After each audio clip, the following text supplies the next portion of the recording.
അയ്യപ്പ തൃപ്പാദം തൊട്ടു തൊഴുതപ്പോൾ പനിനീരൊഴുകി പാവനയായി വന്യനദിപ്പമ്പ. അയ്യപ്പ തൃക്കാൽക്കൽ വീണു തൊഴുമെന്നിൽ അതുപോലവിടുന്നേ ഗണമേ എന്നുമനുകമ്പ.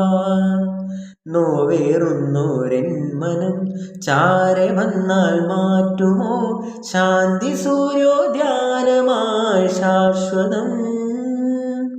കല്ലും മുള്ളും കാലിനുമെത്ത സ്വാമിയേ അയ്യപ്പ കാത്തിടേണം എന്നാളും അയ്യപ്പ. പൂവും നെയ്യും തേങ്ങയുമെന്നും സ്വാമിയേ അയ്യപ്പ കാണിപ്പൊന്നും സ്വാമിക്ക് അയ്യപ്പ. അയ്യപ്പ തൃപ്പാദം തൊട്ടു തൊഴുതപ്പോൾ പനിനീരൊഴുകി പാവനയായി വന്യനദിപ്പമ്പ.